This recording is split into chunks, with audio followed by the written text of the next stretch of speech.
Magandang umaga po sa lahat, Luzon, Visayas, Mindanao, kung saan kayong dako ng mundo po, tayo nagbabalik dito sa aking munting channel po, Samuel Soriano TV29, para mag-discuss ulit ang another coins.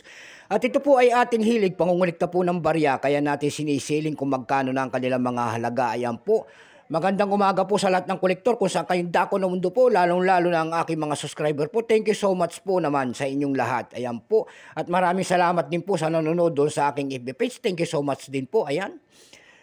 Ayun namang nanonood dito at hindi pa po nakapag-subscribe dito sa aking YouTube channel at gusto nyo ang ganito mga topic po about coins, sinisiling natin ang kanilang mga halaga. Ayan po, makisusuyo sana ako sa inyo, baka pwedeng humingi ng ating pabor. Ayan po. Baka pwedeng pakipindot ang ating notification bell, subscribe and like para ma-update po kayo sa mga latest ko pang gagawin mga video po. Ayan. Babatiin ko lang na special shout out yung aking inspector dyan dati. Ayan po si George Ragay. Ayan, magandang umaga sir. Pag-usapan po natin ngayon ay pera po ng BSP.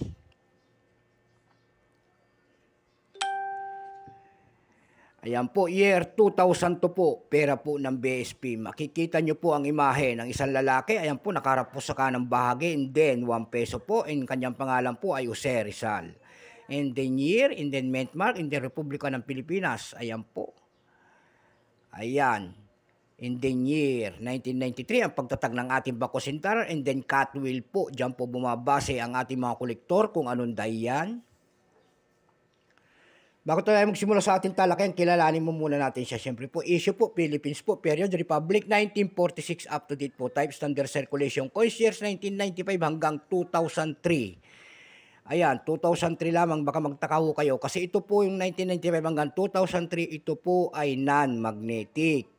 Yun naman, 2003 hanggang 2017, magnetic. Magkaibang komposisyon po, kaya ibinukod ang non-magnetic at saka magnetic. Ayan po.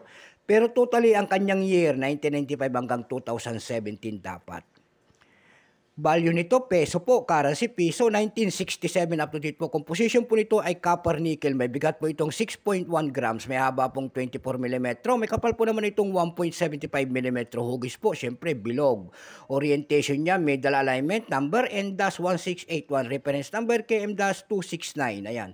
Ito pong year 2002, ito po ay 24% lamang. Ayan po. Wala pa pong mintage sa ibinababa ng ating Bangko Sentral sa barya na ito at ito po ay ating ginagamit pa. Pero may price na kung tawagin ng ating mga kolektor doon sa ating numista.com po. Yung kanyang very fine 12 pesos, extra fine 22. Almost ang circulated nito ay nagkakahalaga na po ng 27 pesos. Dako naman tayo sa kanyang price doon sa ating mga platform. Doon sa ating ebay.com may nakita na tayo nagbebenta nito ng $6.46. Meron din tayo nakita doon nagbebenta nito ng $6.40. Meron din doon nagbebenta nito ng $6.50. Sa carousel page, dako naman tayo sa carousel page po. Doon sa carousel page po nito may nagbebenta na po ng 400 pesos. And then may nakita ho tayo doon, ayan po, na error coins na year 2002. Ang nagbebenta po na seller ay si Francisco Code 24373. Ang kanyang year 2002, binebenta niya po ng 12,500 pesos. Malaya ho tayo magbigay ng presyo. Kaya nga, nakuha na niya. Nakapasok na siya doon sa ating platform. Kaya nagpapaskill na siya ng kanyang mga coins. Ayan, hindi natin nyo kayang pwedeng pigilan yan at hawak niya yan. Kahit ibenta niya po ng 30 milyan, ayan po, hindi na tayo magagawa. Swerte niya ho sa 12,500 kung mabibenta yon, syempre po, ayan, So hanggang dito na lamang po, Luzon, Visayas, Mindanao, kung saan kayo dako ng mundo po. Keep safe po sa lahat and God bless.